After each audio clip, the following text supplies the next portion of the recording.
Okay, good afternoon, everybody. We are live, Shank Club NFL on YouTube and Periscope. Sadly, my buddy, the president of the Shank Club, Nick Cork, he's not with us today. But I am very, very happy because we have a ladies-only show. We've got Claire De Bear, she's there, top right-hand corner. We've also got Susanna Taylor, who is down below. Very much looking forward to talking to them both. But before we sort of get started, usual things, if you want to follow and find Shank Club NFL, if you come and find us on Instagram at Shank Club NFL, same on Twitter at Shank Club NFL. You can watch our live show on YouTube. Just type in Shank Club NFL, and we're also on Periscope at Shank Club NFL. Also, if you want to drop us an email, obviously shanklubnfl@mail.com. Okay, so let's say this is a lady special. It's definitely been too much testosterone on the Shank Club NFL shows with men heavy shows, so I kind of thought that I would want to put it out there and get some lovely ladies on the show to talk ball, because at the end of the day, they know way more than what we know. So without further ado, let's introduce, I'll tell you what I'll do before we sort of get involved. Claire, just obviously say hello to everybody, and then we'll drop down to Susanna as well, and then we'll sort of get involved with actually sort of talking what you girls specialise in. So, hi, members of the Shank Club. Hope you're going to enjoy this girls special today. And Susanna? Hello, everybody. So happy to be on this show. Thanks, Pete. No, yeah, obviously very much for you girls sort of obviously wanting to take time out of your Saturday. I know it's not easy when you've got friends and families on the weekend, so I really appreciate you coming on and obviously sort of joining us. So as I said, I do normally have my sidekick, sort of Nick, on the show with me. He's not here, so I'm clicking all the buttons, doing all the talking. There he is, Nick. He's wishing us a good show, so sorry you can't be with us, Nick, but perhaps next time you can come and join us. Something about him sort of being a little bit afraid of women, I heard, so he was a little bit worried to sort of come onto the show. Excellent. Right. Okay, so without further ado, so here we go. So basically, Claire, probably don't really sort of need much of an introduction, as a lot of people that are already going to be aware of you. But perhaps you can sort of give us a little bit of a rundown of how you become a Chicago Bears fan, and also sort of what you do within your sort of social media and your sort of giveaways. And I'm pretty sure there's a story in here somewhere where you were with your dad in hospital, someone giving birth, watching Super Bowls. It sounds like a pretty crazy story. Yeah, so, as the best stories start, it's a dark and stormy night, and my mum is pregnant, and I am 3 at the time, and my mum is believed to go into labour. Just for this story, everything's fine, and my baby brother turns up 2 weeks later, because people usually worry and want to ask that question, but we'll just get that out of the way. So I get bundled into the car with mum, and we go off to St. Peter's Hospital, which is actually not very far from me. I haven't really moved far from my roots whatsoever. And instead of where my dad should have been, and my dad is a fan of the team that currently doesn't have a name. And so instead of where my dad should have been, we sat outside and watched Super Bowl 20 on this tiny hospital screen up in the corner. And it was the second time that Channel 4 had shown the Super Bowl live. And my dad sits me down, I'm on his knee, and he's going through what is going on. And my father's also a soldier, so we have a lot of American friends. So American sport was not foreign to us in our home life, sort of thing. So we go on, and everyone calls me Claire, and the Bears have a C on their helmet, and when you're little and you're learning to write, you learn your first initial, and it's like, okay, everyone calls me Claire the Bear. Navy and orange are my favourite colours, and they look like superheroes hitting each other. And when you're 3, you want the big noisy thing going on, and I literally just fell in a love affair starts that day. I mean, it's an abusive relationship. They do not keep their end of the bargain up by any stretch of the imagination. But I love them passionately. I am in. I was in on the team even before I was in on the sport. Man, I mean, I can see the enthusiasm just sort of exploding out of your veins. So for me, that is probably the best story I've sort of heard with regards to the becoming a fan. And like I say, just listening to you talk, you can see the sort of passion there. And it is great. It is great. And obviously, I've stuck with them through thick and thin for over 30 years. And when I tell people and I do stuff like this, no one believes I'm actually that old, which is nice. You know, I get that whole, like, no, I really have been a fan for that long sort of thing. I'm in deep now. Well, to be fair, when I sort of heard you've been a fan for over 30 years, I was kind of trying to work that out, how someone in their mid-20s could sort of possibly be supporting a team for that long. Obviously, I have had the sort of privilege of meeting you a couple of years ago. Not that you ever remember, but me and the Shank Club president, Nick, were up at Accountant House in London on a Jags takeover party. And I do remember two girls sitting behind us, one wearing a Bears jersey, the other one wearing a Saints jersey. And it's only from obviously seeing you on social media, I reached out to you and said, I'm pretty sure that I have sort of introduced myself to you before. Obviously, you're with Kat, your New Orleans friend, on that day, who we were hoping to have on the show, but unfortunately, she is an NHS hero, and she is having to work today, so she's not able to join us. But hopefully, next time she can join us and she can talk some Saints football. But obviously, you are there. You're representing your team up in London all the time, or was that just a complete sort of one-off that we saw you up there? So if there's anything NFL on anywhere in the country, I will try and drag my bottom off to it. I am recognised as an NFL superfan. I do have a ridiculous costume that I'm usually in, and people don't recognise me usually in this. It's when this monstrosity is on my head that everyone's like, oh, that's Claire, sort of thing. So that's the key pick. Like, if the house is burning, this is the thing I grab, sort of thing. Leave the passport, leave the pets, leave the passport. Just make sure you've got the Bears hat. Yeah. Get that. It's part of my identity. So what I did do. So the NFL forum used to be a blog content forum ages and ages ago. Like, this is how old I am, sort of thing. And I ran a comment thread that was all about going to games up in London, overseas, whatever. It was how to visit a game, what to do. And I had the most viewed thread and the most commented on thread there. And I was on there as Claire the Bear, because it makes sense, right? I'm a Bears fan. My name's Claire. It goes on from there. So I would go to things and have this fan costume. People want to come up and ask questions and whatnot. And I moved out from my home into this apartment, and I went to a signing. And this was when Menelik Watson for the Raiders, I don't know if you know, but he was one of the first British players to make a active roster spot in the UK, in the NFL, that wasn't a kicker or a punter, a sort of proper position sort of thing. I do apologise to the kickers and the punters out there. I did do a video. They badmouthed the guys so much, didn't they? I had to go and I was awful at it. But the NFL had him over when the Raiders were playing. I believe it was the Dolphins. And I went to an event, obviously looked like an idiot, so people spot me. And he ends up signing this ball for me, and I bring it home, and I'm sat here with Kat, and she says, well, if there's a fire, you're not grabbing that. That's not, you like that you got it signed, you like that you met the player, but,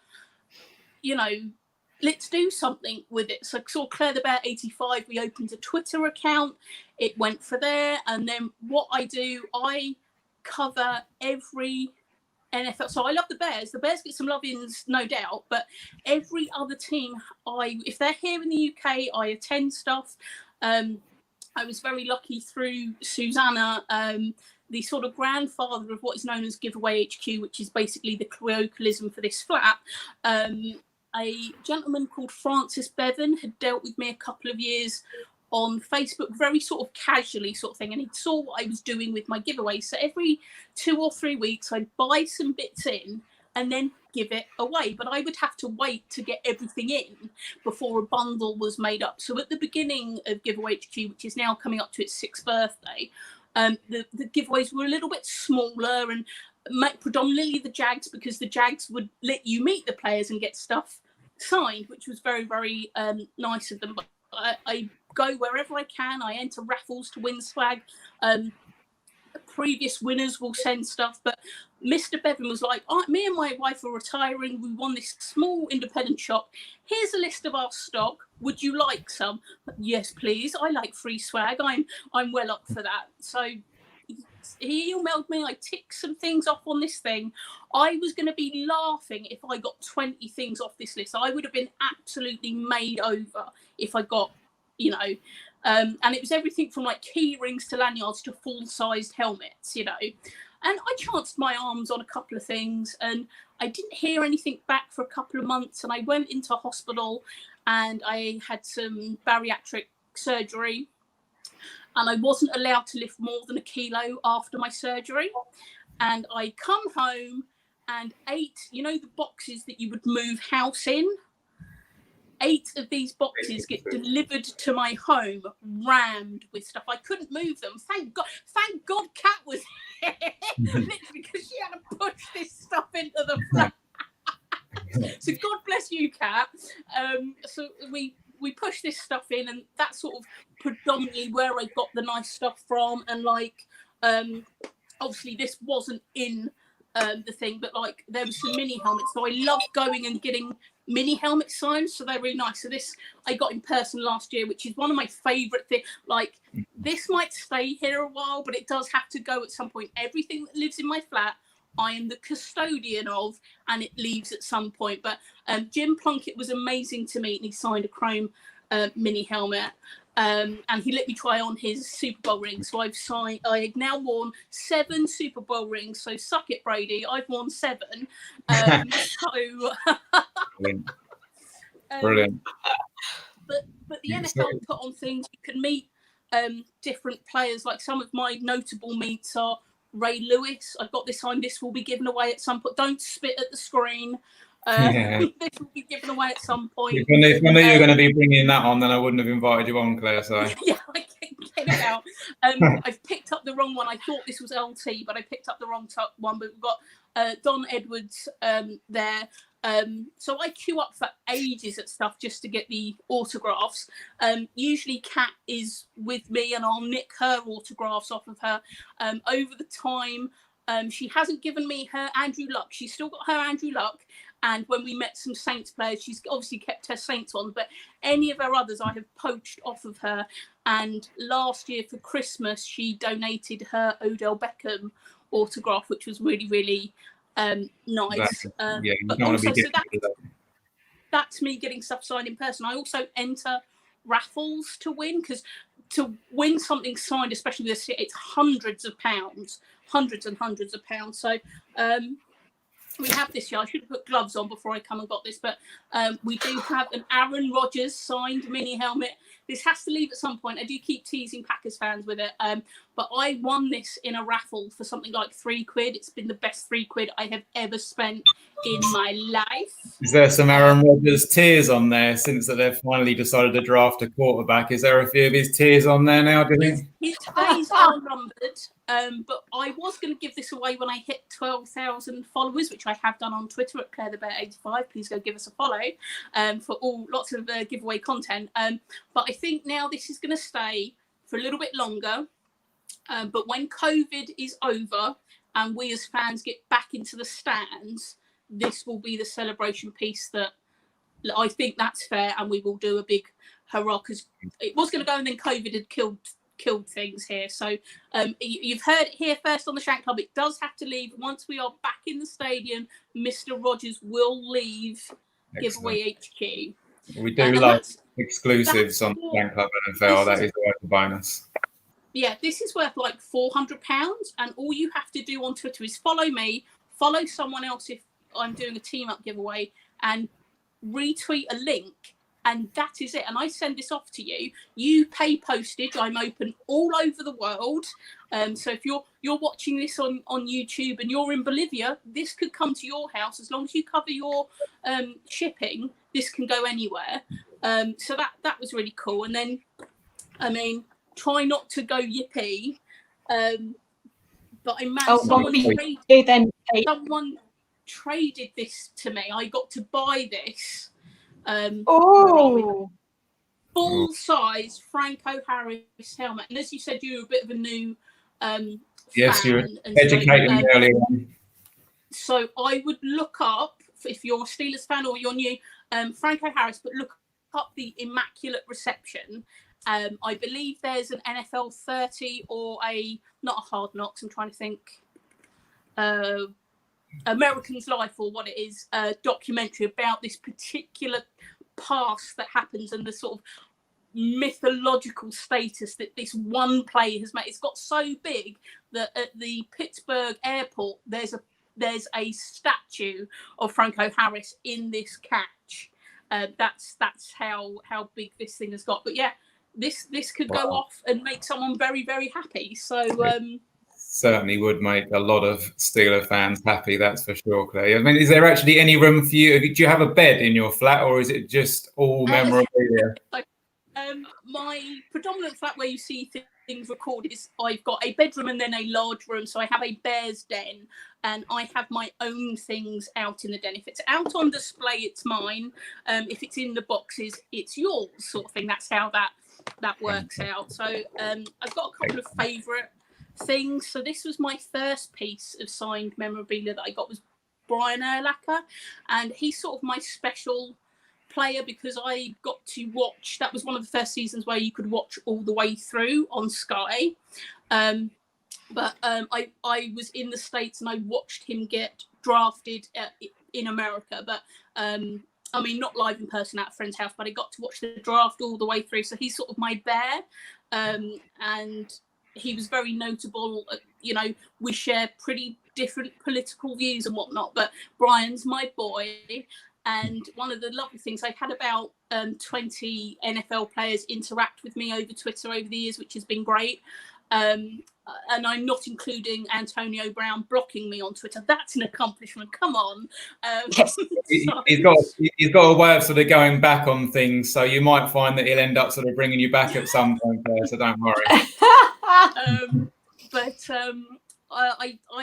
I tweeted something out about Father's Day. It wasn't even NFL related, but I've got a huge picture, if you see, it's called Bear Hug, and it's Brian Urlacher's wingspan, and it's over 6 foot long.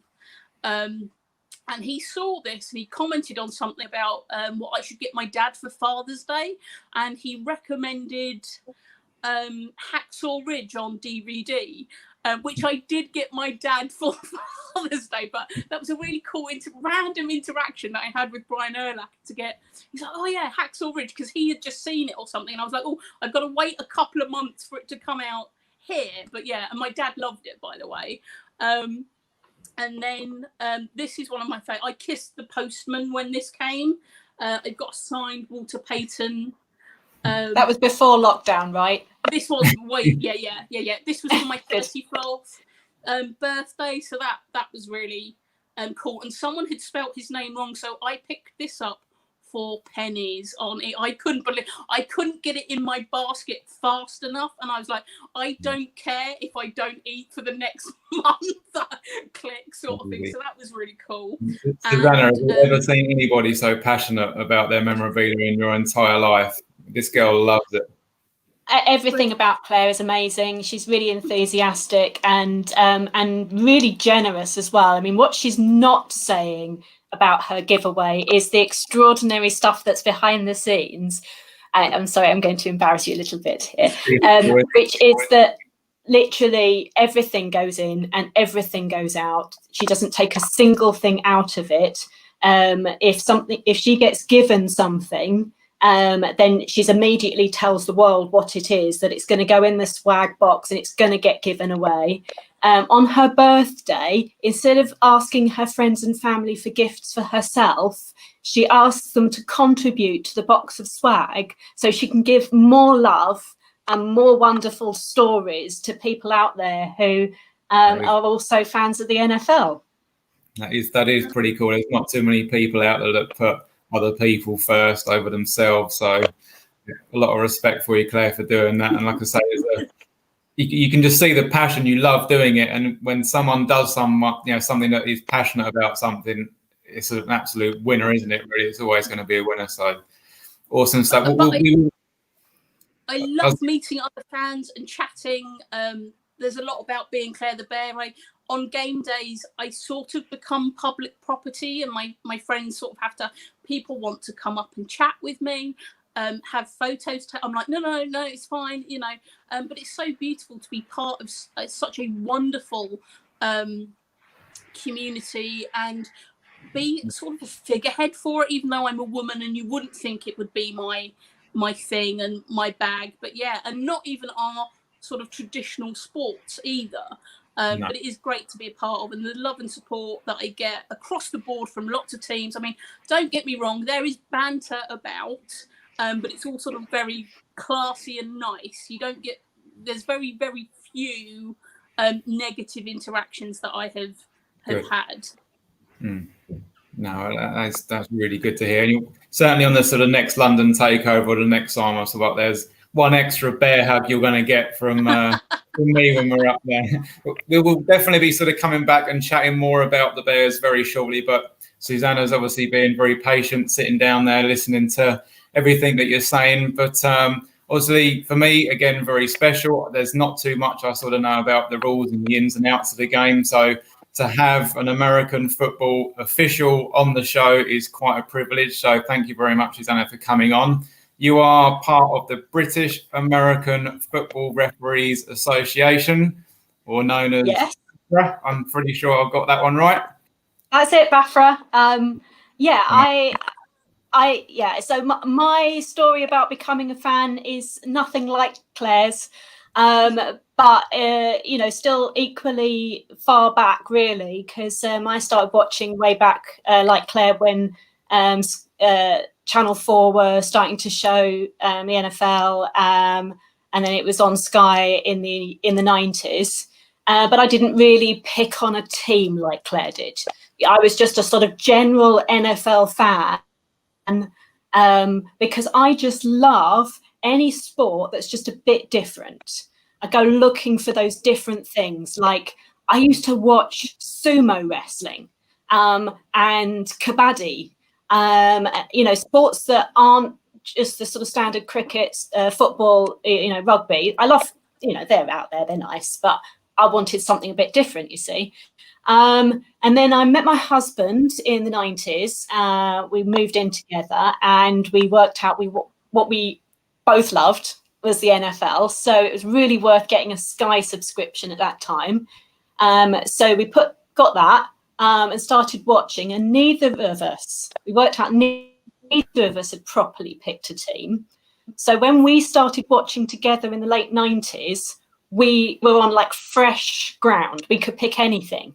And this is a thing actually about fans in the UK that is different from fans in the US. If you live in the US, you're probably gonna, if you live in New York, you're gonna pick a New York team. If you live in Kansas, you're going to have to support Kansas City. You don't really have a choice. But here, you can do what you like. It's what's inspiring. So it turned out that the Tennessee Titans were quite interesting in the 90s. They haven't really been interesting since, but we'll keep that quiet. Like Claire, I have suffered through the years of 7-7, seasons. Not even bad enough to be bad, just boring. Yeah. But back in the 90s, there was a surge of success for the Titans, which culminated in what is known as the Music City Miracle. So look that one up on Wiki.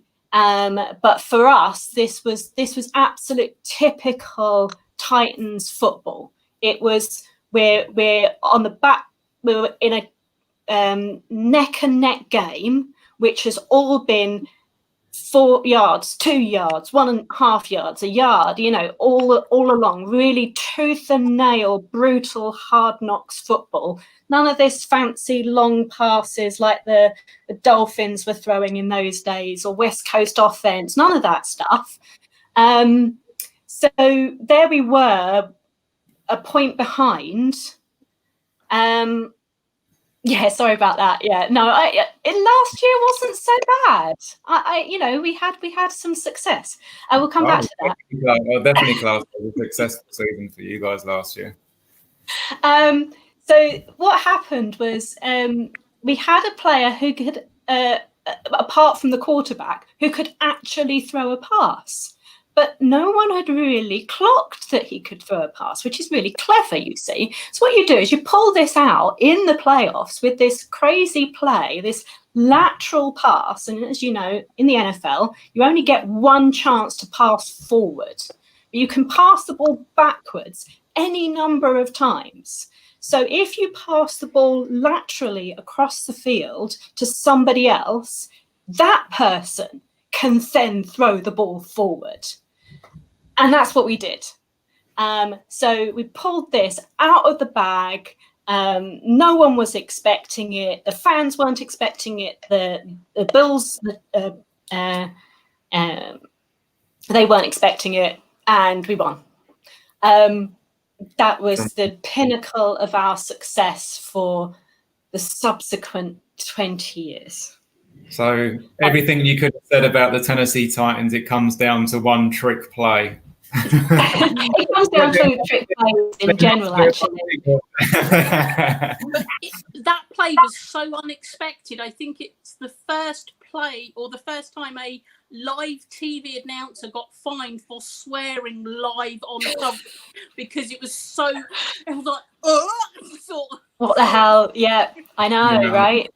And the other part of it was that because this lateral pass was very close to being a forward pass, it took the officials a good 10 minutes to work out whether or not they were going to call that back. The footage we got, we could be that armchair official because we were seeing this view from every angle, from behind, in front, across, every which way. So I think that might have been the start of my interest in, you know, observing what are the rules, what are the interpretations, making predictions about whether it's a catch or not a catch, whether it's a pass interference, not a pass interference. And I think that sort of was the genesis of that interest for me. So that you were just a fan at that point, then? I was a intellectual fan, you might say. I wanted to know every detail of everything. And I think this is what's great about American football, is because a lot of people complain about this stop-start scenario that you have in American football. But actually what that does is it allows us, the viewers, time to sit around and speculate on what we think has just happened, is about to happen, what we would do if we were coach, what we would do if we were that player, etc., etc. So we get heavily involved in this tactical discussion, and that's what I love. Indeed, absolutely. Now, just interesting. Now, as an official, do you observe and watch the games massively different to what I would class as just a football fan that's got a passion for the sort of game? With you now being an official, do you watch the games completely differently now? To a certain extent, yes. So I do like to just sit back, with a chilled cider or something and just enjoy the game as it goes. But when a game's got a little bit one-sided, other fans would probably just pass it up and move on to something else. But I might carry on watching, because what I'm watching is the officials, what they're doing, how they're communicating, the nuances of a play from their point of view. So there might be more interest for me than just watching it as a fan, but I do still like to just, you know, kick back and just enjoy the thrill of it all. So how did you become someone that just obviously wanted to be that intellectual fan, to be next level, to think, you know what, I actually want to be out there on the field, in amongst it all? What was the sort of the game changer that sort of made you think, you know what, I want to sort of get my cleats on and get on the field on a Sunday? Well, you know, I guess I'm not very athletic, I would say. You know, I like jogging. That's kind of how I keep fit. So I would never in my life have thought about actually playing. But my husband and I were at a Wembley game, and we were reading through the programme in the halftime, and BAFRA had actually put a full-page advert in there, an article about officiating.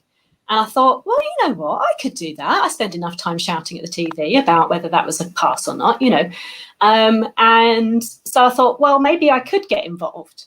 But I didn't do anything about it, didn't figure out, you know, I would definitely do that until about 3 weeks later, when I was getting my Tesco's shopping delivered. And the lad who delivered the shopping had seen some of the merchandise that we had there, flags from the Wembley games, and said, "Oh, are you an NFL fan?" And I said, "Well, yeah, of course we are. We go to all of the games here. I watch it every, you know, we don't watch anything else, to be quite honest, from September through February. You know, nothing else is getting watched. We watch all the games. We have Game Pass, so we can watch that, you know, condensed into 40-minute version of everything. We're a bit obsessed." So I said, well, you know, passionate. Sorry? It's not an obsession. Passionate. That's it. That's right. Yeah. Okay. Yeah. You put a good spin on it, Claire. Thank you. So, you know, I got chatting to him and said, oh, you know, I'm thinking maybe I could officiate. I saw this advert, and he said, brilliant, come down. He turned out to be a coach at the Surrey Stingers, who play at Guildford University, and they had a game on that Sunday. So he invited me down. I went along.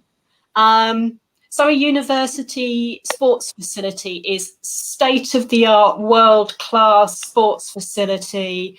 It's well known for Olympic athletes training there, or sports nutrition research, all that sort of stuff. So I head down there, but American football is not the pinnacle sport played by any university. So it's sort of like the right on the edge, you know, that last rugby field that's sort of slightly sloping with a quagmire at one end, and the dishevelled, derelict cricket pavilion. So I'm heading down there and going, is this even the right place? But I see some players in the right sort of kit with the helmets, and they're running. It looks right. So I head down there, and I find the coach who'd delivered his Tesco's, and I say, hi, I'm back. And he's, oh, wow, I didn't even actually expect you to turn up. So I said, well, look, you know, can you introduce me to the officials? I'll have a chat with them.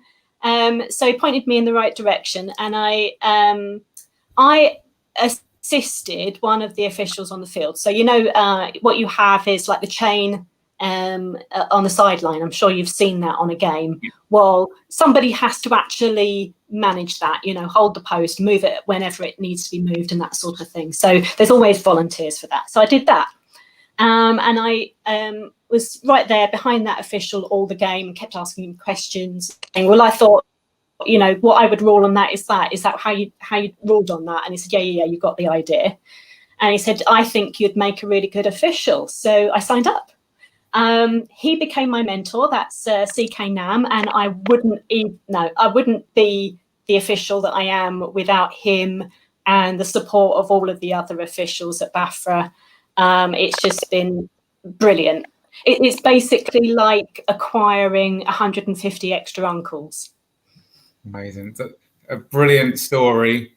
Just lucky for us that you didn't shop in Sainsbury's and you decided to shop in Tesco and get the delivery, because again, what a great And I can imagine as well the buzz of sort of going down to a field and someone sort of giving you the chain of carry and you're seeing it and you are then part of the game. You're sort of moving the chains and you just naturally want to sort of get involved in something. So, well, I've got Claire involved in it now. So that's how me and Susanna know each other.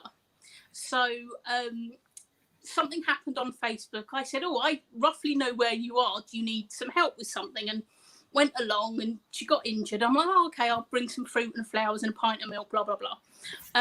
So I now do change. I'm not smart enough and not fit enough to play. And I don't like making other people happy. Due to my giveaways, everyone's happy with me. No one doesn't like me, sort of thing. The referee, no one likes. There's a point where someone's not happy with the ref. Yeah. No one's ever not happy with the chain crew. So I go to games and with Susanna, I'm her podrick. She gets to be the knight of the realm and I carry her stuff. But I'm on the chain and I absolutely love being on the chain because I get close to some football. I've seen some stuff at Wembley Stallions that you're like, how did that ball get there? Did it teleport? I had no idea. Or the guy who did a 40-yard dash, he'd never caught the ball before and you saw it and his team had to tell the guy to run because he'd never, he's in people management, not ball management, and the only other person that's in front of me at a game for me to get my football fix when there isn't any in the summer and before the season is BAFRA level football, is the University League and the I've forgotten. It's the seniors in the summer, or there's the under 19s, under 16s, all of that.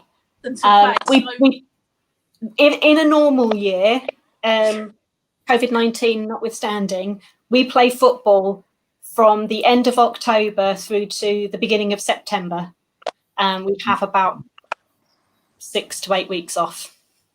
Yeah, it's quite a long season, isn't it? Obviously, considering what we sort of normally sort of get to watch here. So that is a pretty long season. And then you playing every single weekend or is it once a month or? For me, I'll get assigned pretty much every week, usually on a Sunday. What was the first game I officiated? So I started back in 2014. And the first game that I was out on the field was an absolute blur.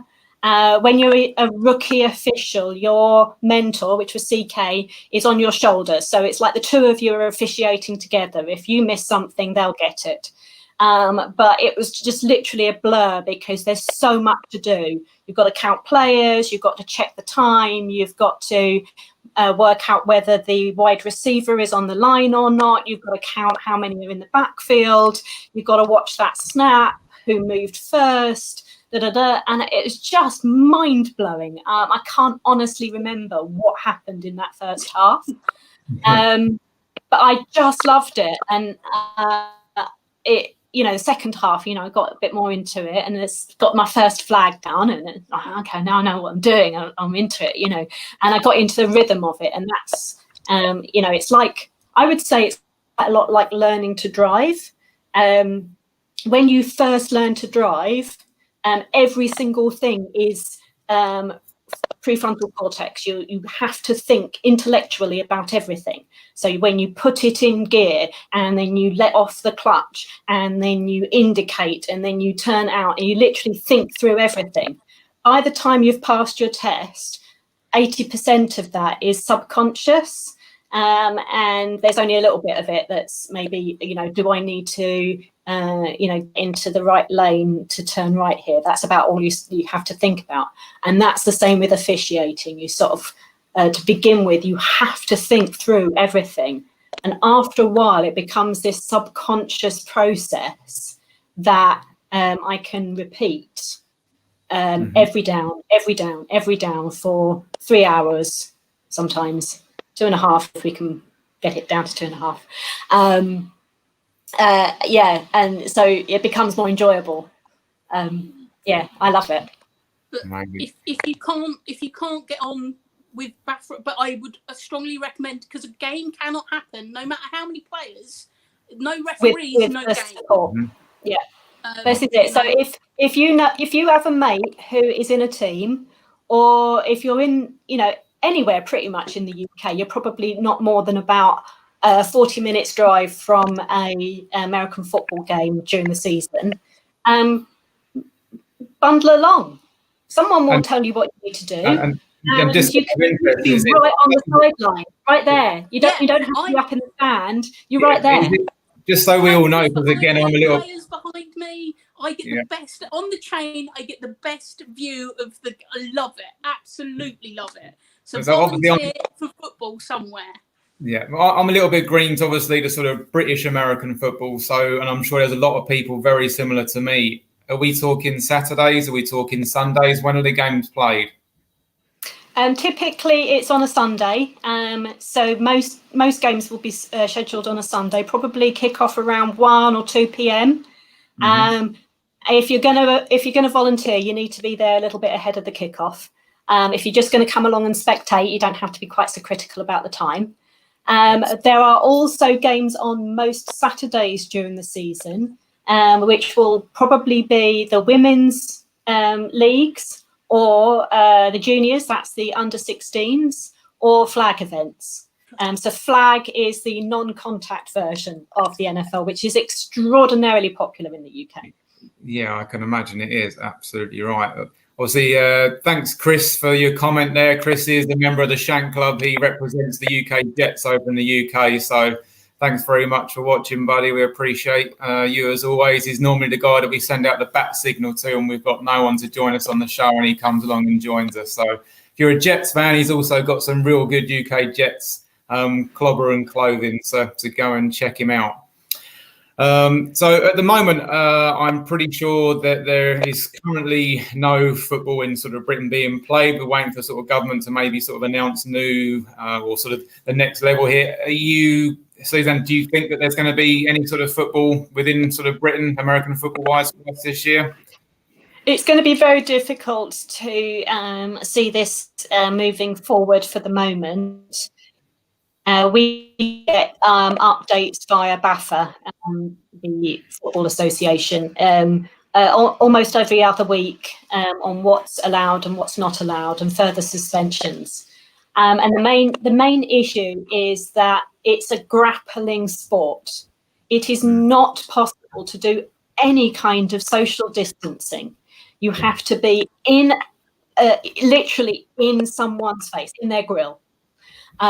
So the possibility of making that 100% safe without some sort of bubble. And, so the NFL, you see, they can create a bubble where all of the players who are going to be competing against each other have to completely isolate from everybody else, only be in training camps, in a compound, perhaps. I don't know exactly how they do it to keep them safe, but they can do that because they're earning millions of dollars. All of the players who play in the UK have a proper day job and a family and a life. So it's not possible for them to be in any sort of bubble. So realistically, until we are in a situation where we can confirm, it's been eradicated, or we've got a vaccine. My personal opinion, this is my opinion, not the opinion of BAFRA or BAFA, is that it's going to be quite a long time before we have the sport here in the UK. However, I do believe the NFL can do it. Basketball are doing quite well with these bubbles. I'm very lucky to we appear to have lost my picture. I'm back. My day job is in sport, so I work for PGA European Tour, and golf is going through working out how to get sport happening inside bubbles. The players are not in contact with the wider world. Yeah, I think me and Claire were sort of discussing this the other day. It's definitely going to sort of be teams, sort of management controlling the environment, having squads with sort of real sort of deep sort of rosters that are really going to sort of enjoy this season and do better than sort of others that are really sort of struggling with this. So it could pretty much come down to which team survives this virus the sort of best. I commented that someone DM'd me over Twitter, and I commented it. I think the back office this year will win the Super Bowl, not the front office, not what is on the field. It will be who is the most prepared, who has plan A, B, and C in line, and who can contact free agents quickly to get them in and potentially, like New York is out. There's no way New York wins the Super Bowl. But the best sort of thing that I love about the NFL is it's fair and everyone gets 4 goes with the ball, and it's very British. As much as it's got a lot of razzmatazz to it, it's very British in this is fair, this is your go, and then this is your go sort of thing. But it will be a veteran team that wins this year, and it will be a team that limits. I think you could put 20 names in the hat right now that could win the Super Bowl, and that's the thing that I love about it compared to soccer, which it's Manchester United, it's Liverpool. You can name the 4 teams that are doing it, where there's 20 teams right now that you're like, oh, even I as a Bears fan are in with a chance right this second, which I love.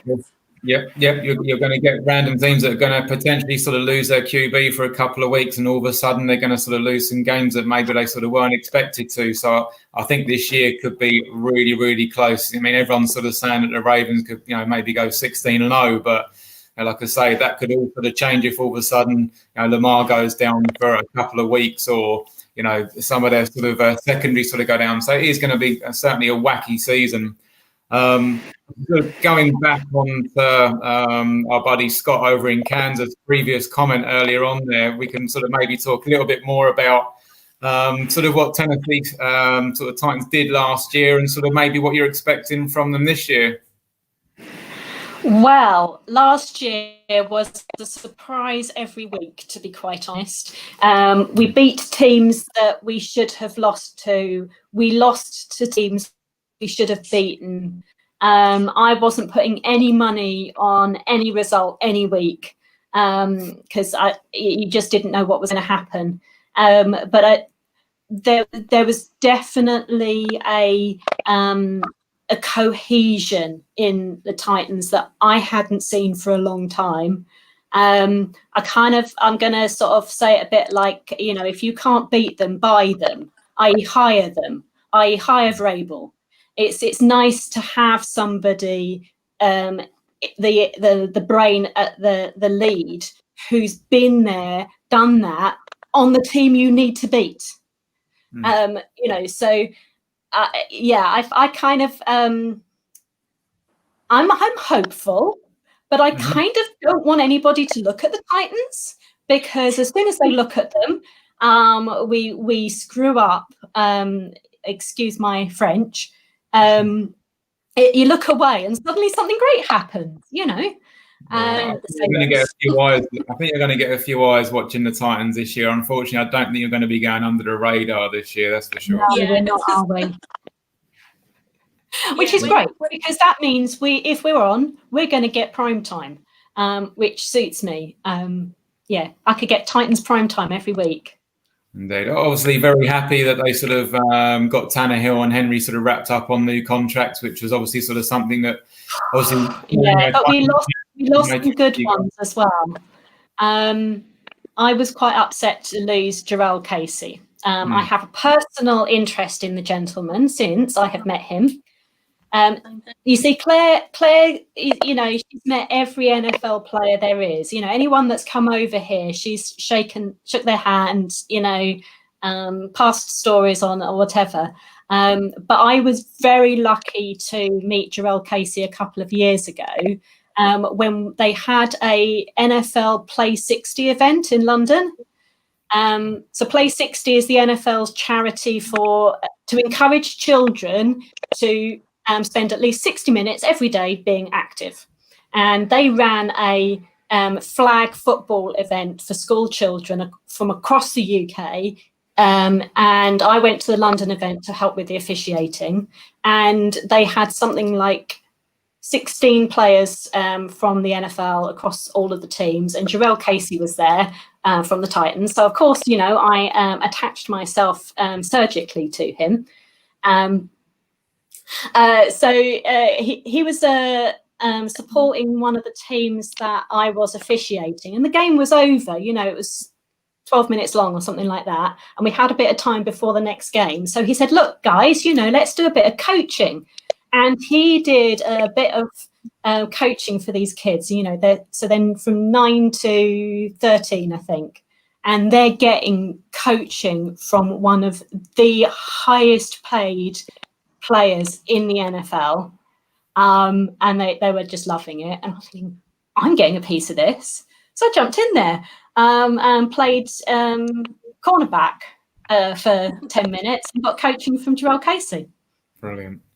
The stories like that are just great, aren't they? I mean, to sort of share them with sort of fellow NFL UK fans. I could sit here and listen to these sort of stories forever, because you can just sort of see as well how happy that sort of these moments are sort of making it. It's great. And the detail behind just what you need to do and how you need to position yourself on the field, then that means you go and watch it again, and you're watching the players doing the thing that you were coached to do, and you see a whole new vista of the sport that you've been watching for 20 years. Yeah, indeed. So putting it out on the table, realistically, for the Tennessee Titans this year, how are you thinking that your team's going to be finishing up the season? I will be disappointed if we don't get into the playoffs. Yeah, it's going to be a tough division. I think certainly the Colts are going to be improving. Texans are still going to be good. I think, unfortunately, the Jags being the UK sort of team, I don't think they're going to be sort of doing much this year. So I think it's going to be 3 teams potentially all making the playoffs this year. It's three strong teams. Our division is always a shit show. Excuse my French. It's always a shit show because there are all of those 3 teams. Sorry, Jacksonville, never the Jags. Realistically, they've always been the runners-up. But the other 3 teams, we've always been in that position where we're, pretty good chance of winning. I mean, with Peyton Manning at the lead, the Colts were, on a rise, but so were the Titans on certain days. So they always had a challenge in those home games, and we knew them really well. That was always a challenging division. You were never getting one team rising to the top and going on guaranteed to the playoffs. It was always right down to, Christmas Day games, if not that final intra-division mano-a-mano on the last day of the season, which was a really clever ploy by the NFL to actually orchestrate the schedule so that there's always that intra-divisional game at the end of the season, because even what that means is even for teams that have got no chance of a postseason, they have that grudge match right at the end of the season to, be worthwhile turning up for. And like when last season the Steelers were watching the Ravens-Browns match or something, and Steelers fans were like, "Come on, Browns!" and you're like, "You never hear that." No, that's it. And I've heard of coaches banning TVs on in the locker room for that reason, that they're too distracted by the results of other teams and not playing the game that they're playing right now. Yeah, or it can be a complete reverse, and the Steelers can be playing Ravens last game of the season. You've got RG3 beating us in the rain, which is even more depressing. Also, I heard you mention Peyton Manning, obviously sort of going back to the old days of the Colts. That sort of moves me on to shifting it back over onto the Bears side, because for me, what kind of got me back into the NFL a little while ago, not supporting the team and becoming a bit more of a casual fan, was watching Super Bowl 41. Now, I'm sure Claire has got pretty miserable memories of this, and I didn't mean to sort of bring it up, but actually, for me, she wouldn't talk to anyone for 4 days after that. But for me, this is actually a game that sort of got me massively sort of back into the NFL. At the end, I was sitting there watching it, and all of a sudden, bang, kickoff comes. Hester comes out with a 92-yard kickoff return touchdown. What a way to start a Super Bowl. Best 10 seconds of my life. And all of a sudden, everything's great. And then it's pouring down with rain. And you've got Prince singing halftime entertainments, Purple Rain, pouring down with rain. And to me, it was just such a crazy spectacle. I appreciate for the Bears, it wasn't a great result for you guys. It was Prince. I'm sure it was Prince at halftime. I may be wrong, but I'm pretty sure that game it was Prince because he was playing his guitar and it was pouring down with rain, and that guitar was still playing perfectly. I don't know how he manages to do it, but. It's all live. No, Prince wouldn't fake it. And like, you know, there is that tier of, you know, we lost and blah blah blah. But even I, as a Bears fan, when we got to that game, I was like, if we can't win, if we don't get covered in glory, do you know what? I want Peyton Manning to ride off with a ring. Yeah. You know, even and you get to a point where you're a fan and you're like, do you know what?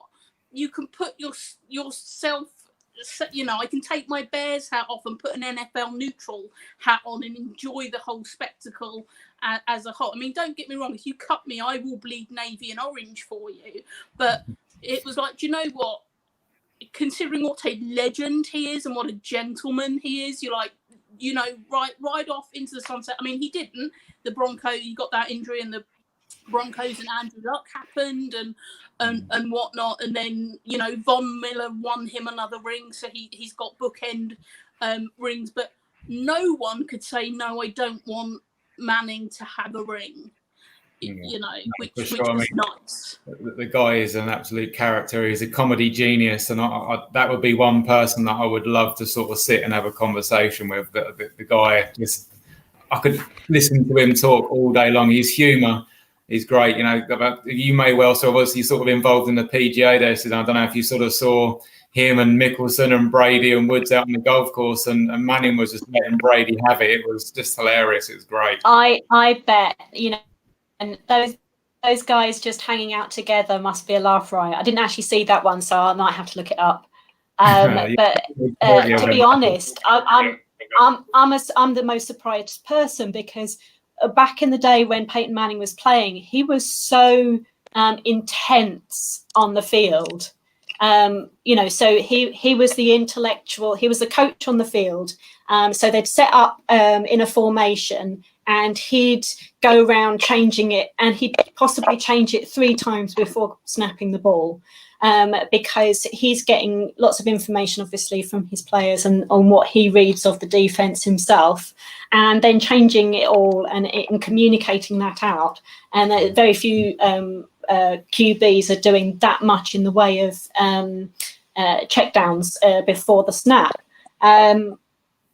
And he's just such an intense intellectual player, a student of the game, that you'd kind of expect him to be incredibly boring because he wouldn't have much else to say. But it turns out he's got a personality as well. He has got a very good personality as well. Yeah, I'll tell you somebody else I'm surprised at, and that's Tony Romo. That man I will listen to all day. He's one of the finest new commentators of this decade. Yeah, Claire's agreeing with me. And again, you're surprised because you don't expect them to be able to switch from that role to this, you know, and be entertaining, and he is. I have to say, I think we're at this interesting stage of the sport. So I remember back in the 80s when it was grudge matches and like inches, and, you know, the Bears would be in the playoffs. Yeah, I remember those. And we would hold the other team in the playoff to nothing, the duck egg, and having the duck egg on the other team was glorious, sort of thing. Like, we barely scored, but you didn't score was the thing. And we got into this whole pocket passer, and Manning particularly was the general on the field. And we're now seeing the tail end of that. You know, once Brady goes, please, and Drew Brees and Ben Roethlisberger, I think, are the last of that generation. And now we've got into, you know, Mahomes, $500 million Mahomes, and the young guys that are going to rush around, but they're going to be paid lots of money. But because they're dashing around and doing extra sexy things, they are going to get injured. and it's definitely a change of the sport. I was on a call last night with 82 Press, and we were talking with George Cogs, who was a two-time with the Broncos Super Bowl winner, and used to play for the Claymores. And I asked him about how the sport has changed. You know, it's gone from defense to, you know, since Rodgers took over as being the league overseer, being the commissioner.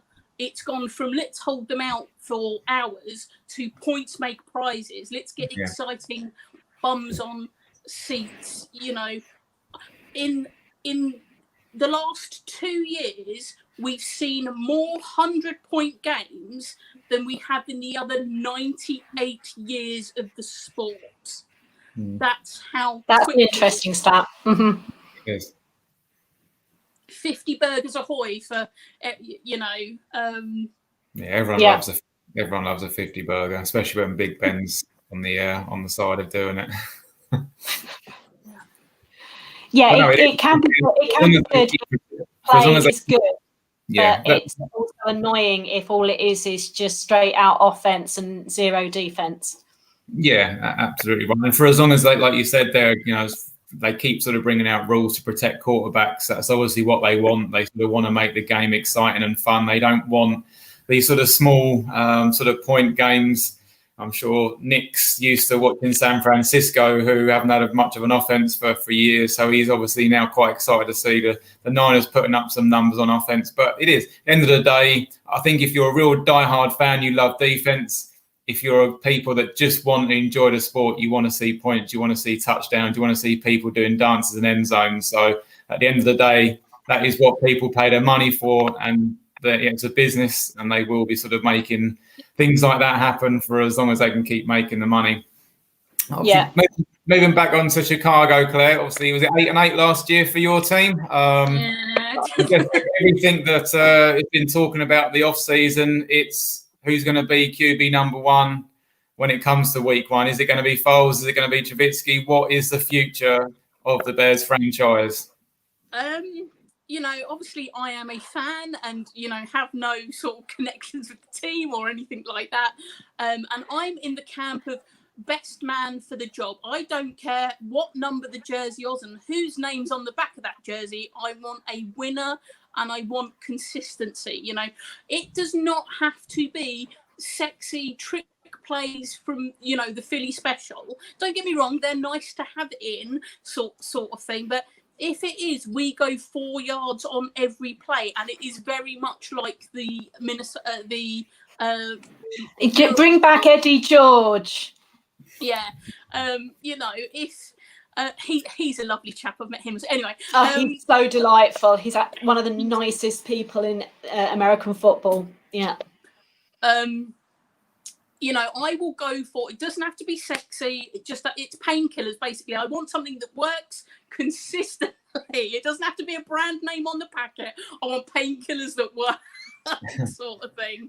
You know, and do you feel like you need some painkillers after watching the Bears? I bet I will die 10 years sooner because of heart things from the Bears and heavy drinking after, you like, you know.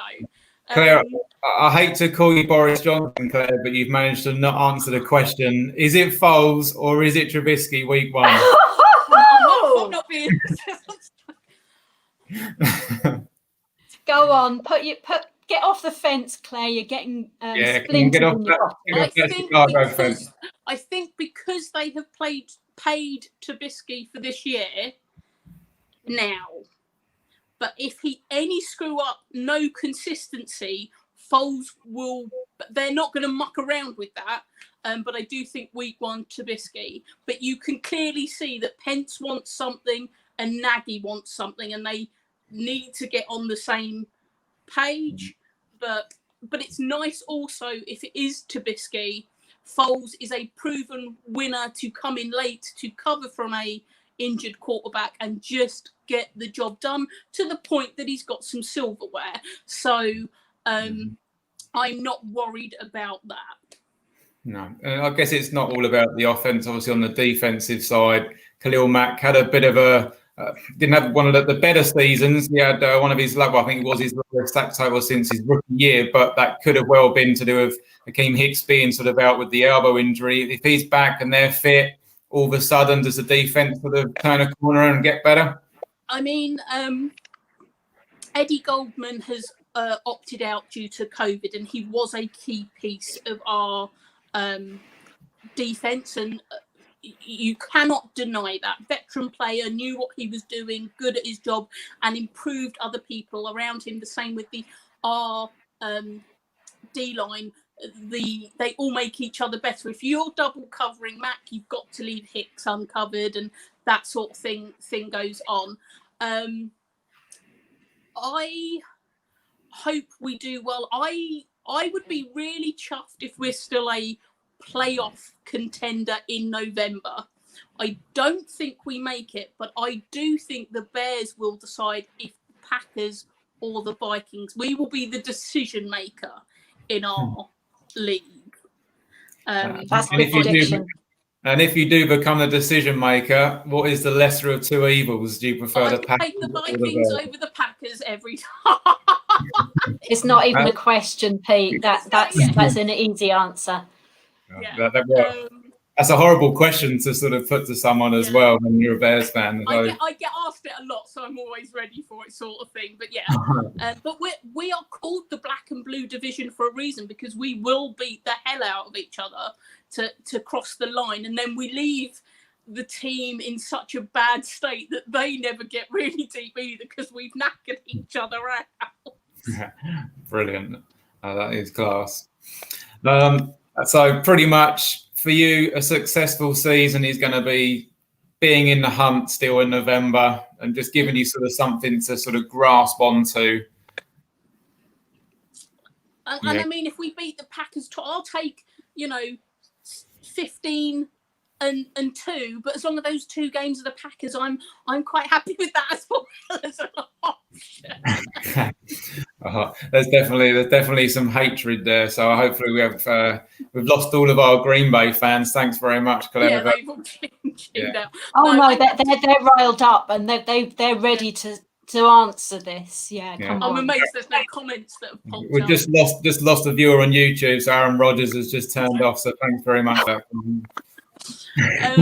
But we're one of the oldest franchises. What a lot of people don't know is that the Bears, or Papa Bear, which is George Halas, which is the guy that's on the initials on that's what they stand for. No investment bankers, no group, no nothing would touch the Packers at the beginning. They were not worth the money. And to keep the league going, Papa Bear gave them an interest-free loan. And this man, and this is a direct quote from Ditka, threw dimes around like they were manhole covers. This man never spent no money, sort of thing. This is a philosophy that has continued on with the Bears.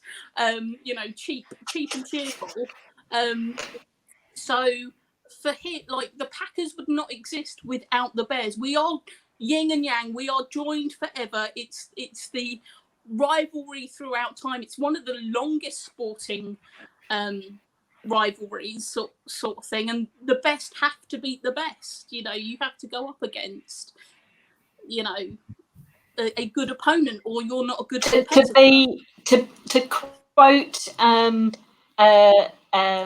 great wrestler, to be the man, you gotta beat the man.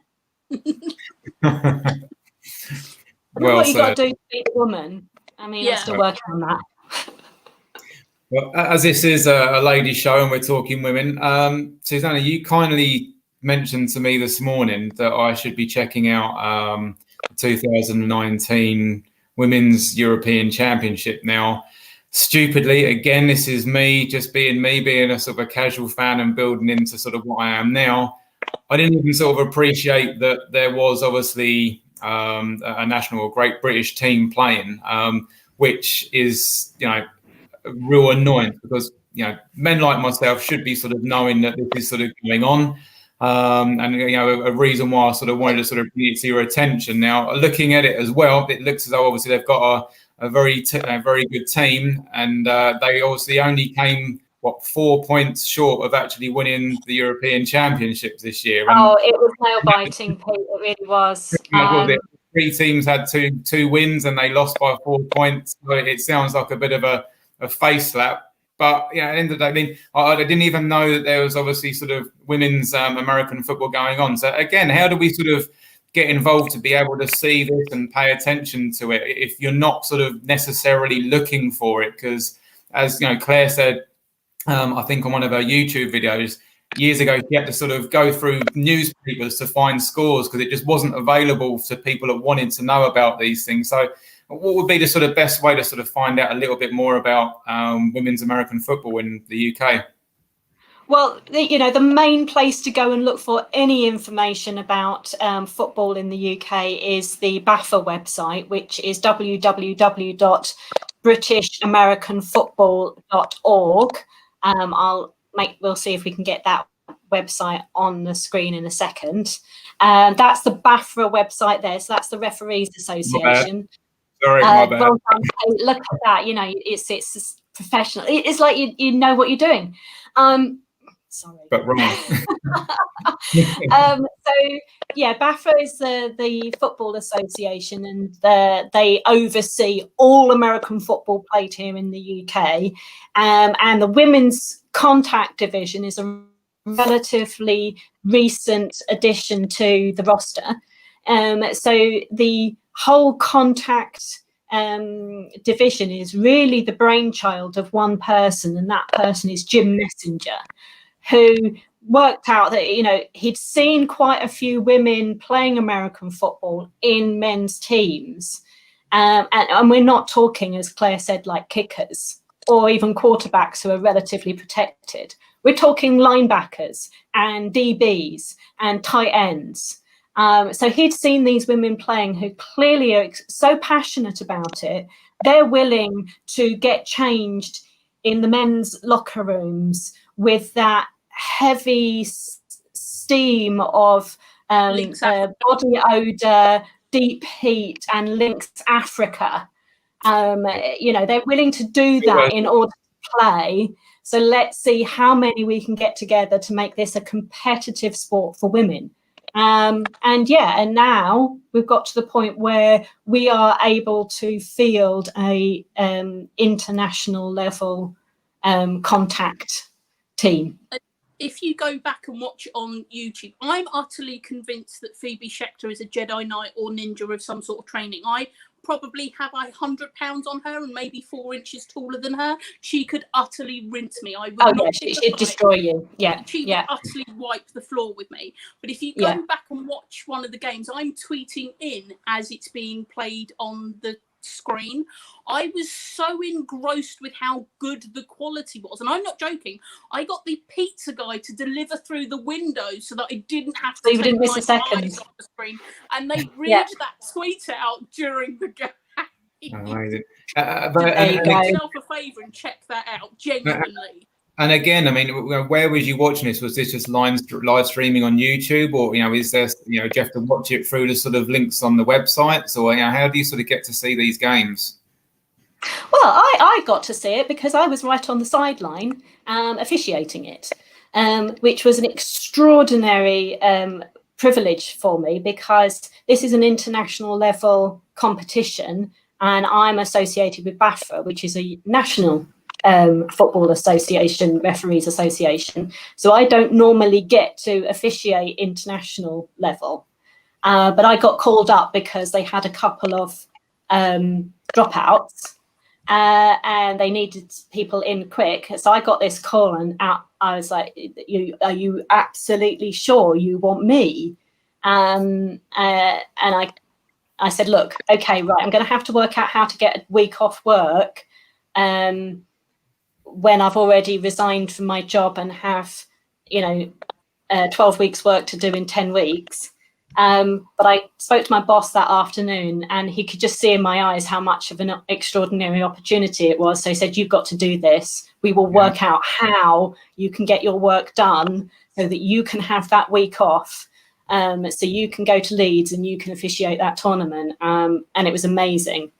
And and like Claire says, it's gripping because it's very competitive. So the teams are very closely matched, and Team GB and Team Finland were known to be the powerhouses of Europe. So going into the tournament, they were the favourites, but Team GB were on the rise. With some really fantastic new players coming in. So there was this opportunity for them to oust the former queens. And both going Lions team, so it's the battle of the Lions. It's really sort of one Lions and the Finnish team is the Wolverines. Cool. But it's not jumpers for goalpost sport. It's not. It really is. So as Claire says, one of the star players of the British Team GB is Phoebe Schechter, who basically is 5'2", and you don't want to mess with her. You don't want to meet her in a dark alley. Even though she's not the nicest people in the world. If I'm having a bar fight, I want her on my team, basically. Oh, totally. You're kidding me. She as well as representing on Team GB for American football, she also represented on Team USA in the World Cup of Kabaddi, which is similar in a way. It's like American football without a ball. I don't know if you've ever seen this sport, but essentially there is a lot of wrestling, and she took down a player who outweighed her by at least 80 pounds, and she single-handedly took this woman apart, and it's one of the most fantastic bits of sports footage I've ever seen. So if I'm picking a linebacker for my team, I want Phoebe Schechter. Certainly sounds like she's got over to working in the NFL. She's very passionate. She's a very passionate coach. She's coached in the UK, and now she's got to coach at the Buffalo Bills, her team. So she got to do that as well because she's dual citizen, UK and US. She can represent in both countries. And do you feel that obviously the passion of American football within the UK now, do you think that's possibly now what could potentially sort of push the Team GB women ladies to sort of the next level, to sort of be the absolute powerhouses in Europe? Because to me, I mean, I'm only sort of seeing this over the last couple of years, but for me, the UK, I mean, I think even sort of on around the NFL podcast, they were saying that the UK are like the second biggest sort of fan base for them now. So the UK is massively sort of taking over. Obviously, it's going to... the more we can talk about it, the popular it will get, because it is very competitive. It's right on people's doorsteps. They can go and see it for free. They can get involved in any which way, whether they want to play, coach, administer, do the chain, help out almost any way. The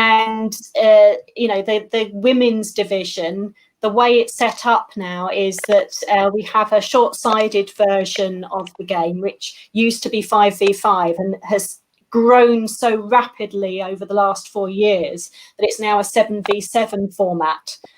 So we have enough teams all over the country to have several competitive divisions with this 7v7 format, which means that more players can get more experience playing at different positions on both sides of the ball, which means when they graduate up to the larger size 9v9 or 11v11, they've actually got experience of those sorts of formations and what they need to be doing in terms of blocking schemes, route running, etc. And they're ready for it, which, as I say, it's all of the ideas and passion of Jim Messenger and his team. And we're really moving along. Players like Phoebe, Joe, several former players are now moving into coaching. So they're taking that experience of the last 10 years into coaching. So, there's a real momentum in performance in that area. So I really see the chance of GB representing not just in Europe, But on the world stage, we are right behind Canada and the USA, and there's no reason why we can't beat them. That's cool. I'm definitely going to sort of be checking out on YouTube after the show here and just sort of see them all sort of playing, because at the end of the day, I've got a lot of respect for these sort of people that sort of don the pads and get stuck in there. Whether you're a man or a woman, that's a tough sport. So it makes no difference what gender you are. If you can play the sport and you're good enough to play the sport, I'll watch it. So I'll definitely be checking it out. It's a real leveler, honestly, because there's a position for almost anybody who wants to play, whether you're small and wily or tall and athletic, or you can leap, you've got a good leap, like old basketball players. A lot of basketball players have moved into the NFL. Or you're big and strong, or you've got a low center of gravity and you're hard to get down, or you've got that brain to work it all out and work out the strategy. There is a position on the field for you, so you can do it. And whilst I didn't see it as an opportunity when I first got involved in the sport, I think that had I had my time around, I would have definitely got involved in flag football. Because I don't want to get hit. I got hit as an official, but I don't want to get hit all that much. I don't want to get injured. And the non-contact version of the sport is fast, it's fun, it's accessible, because you don't need quite so much equipment. Honestly speaking, as we move out of lockdown, the flag version of the sport is the one that's going to get started sooner, because we can compete without touching each other. Do you know if that's been introduced into the sort of the schools and everything now, a flag version of? It is. Yeah. It is. Yeah, that's great to hear as well. Yeah, so there's a version of American football that's for 3v3 with just a quarterback, a running back, and and defensive players. And it's a non-contact version, of course, and it introduces children as young as 9 to the concepts of the sport with this tiny little ball. It's so cute, with this tiny little ball that they can get used to getting into that sort of style of throwing, which is unlike any other sport. The schools program started about 4 years ago. Big campaign to train PE teachers on the sport, on this format of the sport for young children, so they can get the idea of it. So that then when they get to 13, they can consider moving into full-on full-sided flag or contact. Cool. I think Lamar Jackson's been playing it for all last season because no one could touch the guy last year, so looking good for him. One last thing I wanted to... I love seeing it. Yeah, it's good to watch as well. So if you ever see any, pick it up. It's fun. Definitely. One last thing I just wanted to sort of touch on before we sort of say to you ladies is obviously NFL within London. Are you both sort of fans? Do you both go up there? How gutted are you this year? Obviously, Claire, you had your team go to the Raiders to go and see the new Spurs Stadium last year. I went up to the Tampa Carolina game. I'm gutted that we've not got games this year. How about you, Claire? Are you deeply saddened? I'm gutted. It's usually like I say, the NFL put on things, and that's how I get a lot of my swag and whatnot. But I want safety first. No one should die for my entertainment. We're not Romans. We don't expect them to go out and kill themselves for my enjoyment. I would rather Khalil Mack not play this year and the league be like, nope. And then next year, everyone's safe. I would much so if it cuts off in the season, and like I've said in previous videos, Giveaway HQ. If the league shuts down, Giveaway HQ ain't shutting down. We'll go swinging down till the last lanyard down here. But I am gutted that we aren't going to get a taste, because I love it. I mean, I've queued up for hours. I queued up for 8 hours to meet Akeem Hicks, and he was like, I flowed from Chicago in the time that you stood still to meet me. So yes, I am going to miss the thing that I love, but I'm getting lots of interaction over social media. It will be on the TV. Even if they shut down, they'll be there's plenty of games to watch, sort of thing. Susanna and Kat are my nearest fans, so we can get together safely in the garden and have a chat. We might have to bundle up or sit around your fire thing to keep warm when it gets... that broke. Sorry, it's over. Yeah, the fire's gone. We'll see what Santa brings you. But I will get some sort of sport. I will get access to something I love. The other question we get asked is, do I want a London franchise? Which I personally don't. I do like the chocolate box approach of you get a little bit of everything. And if we get something next year, which fingers crossed, I hope we do, it's about time the Packers stepped up and at least came once. The Packers of the UK's fan group should at least get to see them once here in the UK. And if I, as a Bears fan, tell you that, it's only fair, considering how much chat and whatnot. They should come at least once. It's only fair. Everyone else has been over once in some capacity, home or away. But I'll boo myself hoarse, don't get me wrong. I will do everything to interfere and be the 12th man for whoever the other team is. Even if it's the Vikings, I'd be all up for that, you know. But yeah, keep the chocolate box approach, because you never know what you're going to get. And when we first started this, you know, we saw the Eli Manning, the unicorn of touchdowns, which was that 7-yard rush in the rain, and it was awful. I got soaked at that game and could wring my knickers out, came back so wet and shivery from that game. It was awful, that game. But, you know, that started something that we now get to see. And we were going to have 4 games this season. And when the Jags came here, they were and I mean this really nicely for any Jags fans that watch this, they were a bit of a joke, and they came because the Rams drop out. Jeff Fisher goes, no, I don't want to engage with the London thing. That's going to upset what's going on here. So if Shir Khan went, I'll come. It's not really going to upset our boat. I'll come. And they make, 30% more money on those games than any other games that they play. They are big money makers for the Jags, and they were a joke, and they did lose, and then they slowly got better. And I was talking with John the other day, and we were reminiscing, and we were cheering Jags first downs like they were touchdowns in that first game.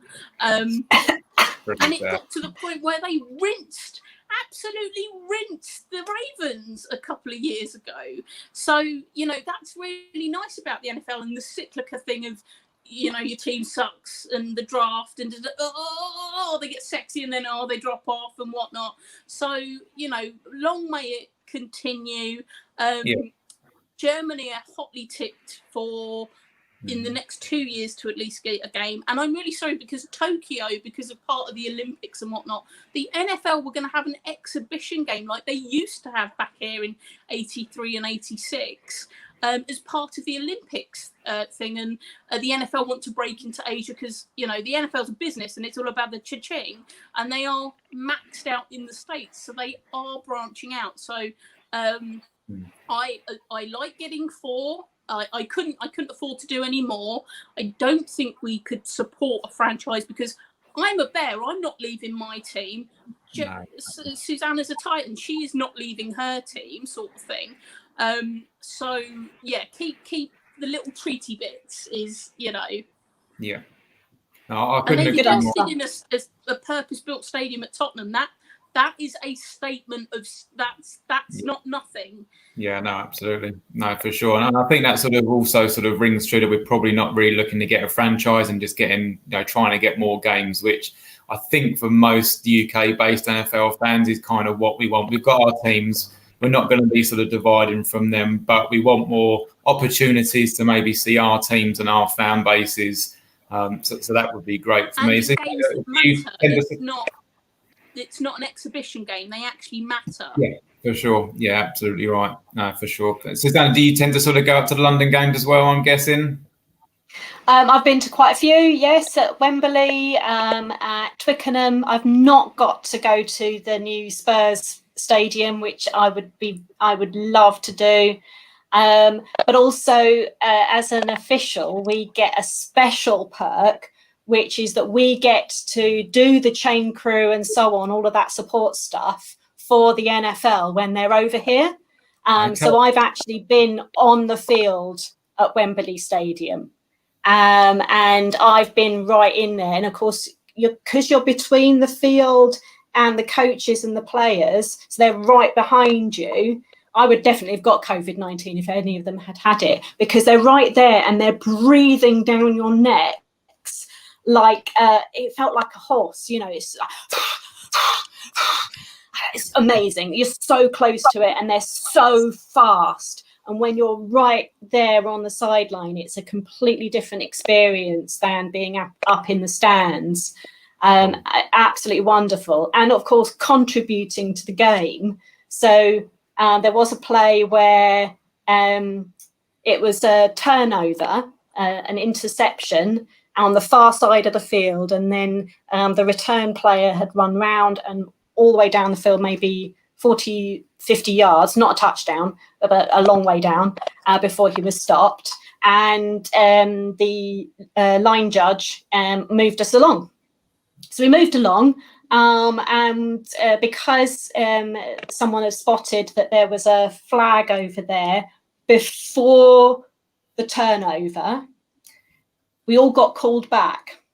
Because if it happens before the turnover, then the possession goes back to the team that lost the ball.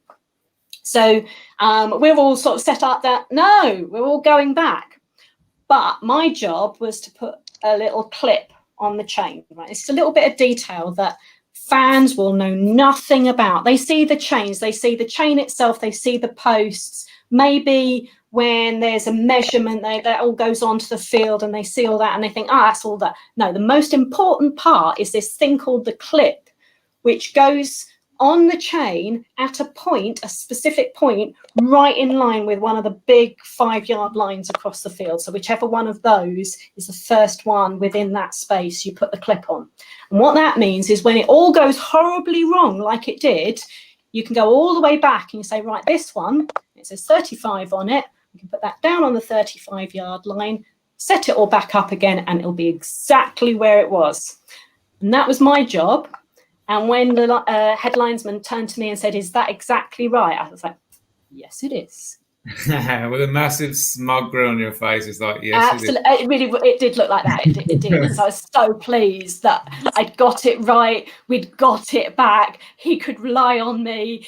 It was fine. Because can you imagine 80,000 people watching you going, I don't know if it's there. Well, no, let's just put it there. And then somebody gets the footage out from, the bit 10 seconds before and is lining it up like, no, they're out by half a yard.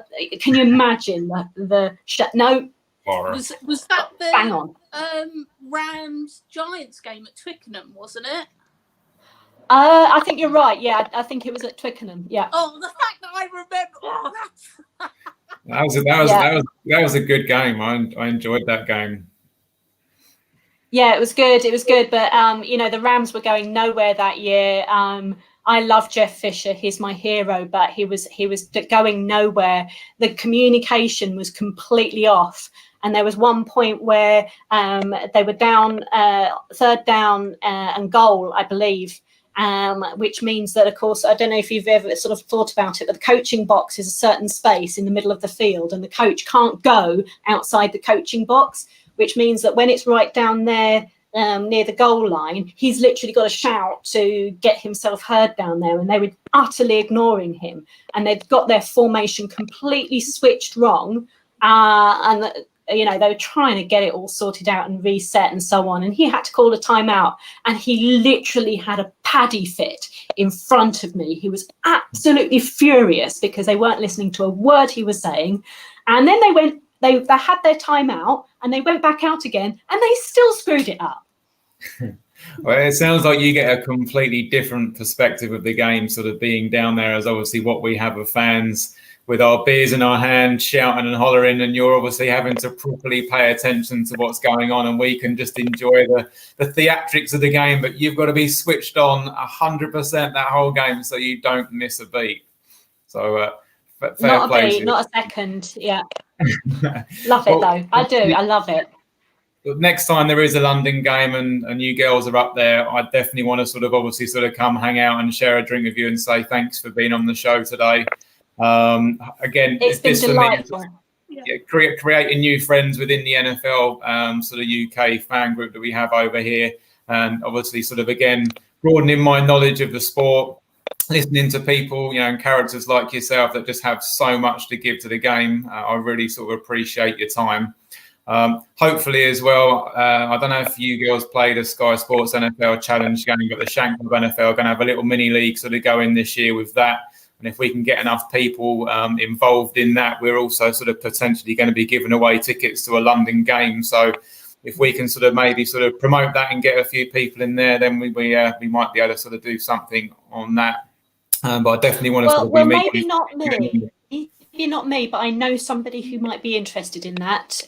One of the members of BAFRA is big on these sorts of fantasy football and Madden tournaments and that sort of thing. So get them all involved. I'm a little bit like Claire. I like to sort of give back to people, so I'm quite willing to give a couple of my season tickets up and my next season tickets up if we can get enough players involved and sort of have a little bit of banter back and forward during the season, providing Claire doesn't sort of get abusive with all the Green Bay fans that might be in the mini leagues. We can't have none of that, Claire. No, you'll keep it classy, won't you, Claire? Yeah, it's all good. It's all good in the hood. But before we leave, is there anything that you ladies want to add to the show before we go? Is there anything we've missed? Is there anything you want to make sure you sort of shout out to anybody? Shout out to all my BAFRA colleagues. I know that you're missing football. Every Sunday is waiting for the chance to get back out there on the field, but stick together. So hi to all of them.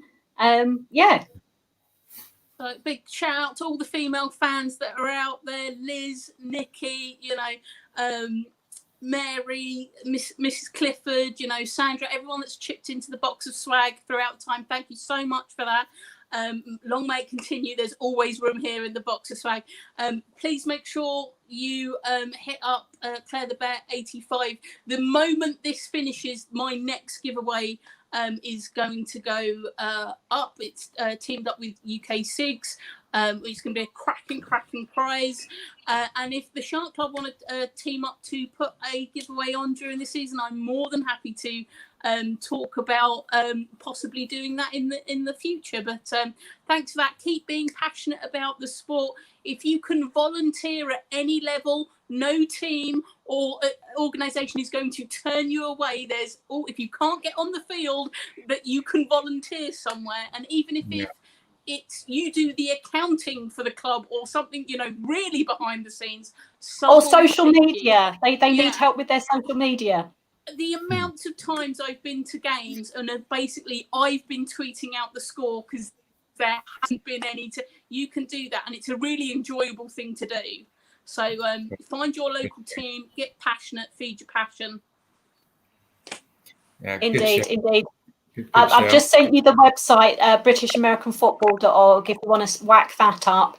Again, this is where you can go to find out about teams playing in your area. There's details of all of the men's leagues, all of the university leagues, all of the juniors, all of the women's and all of the flag teams.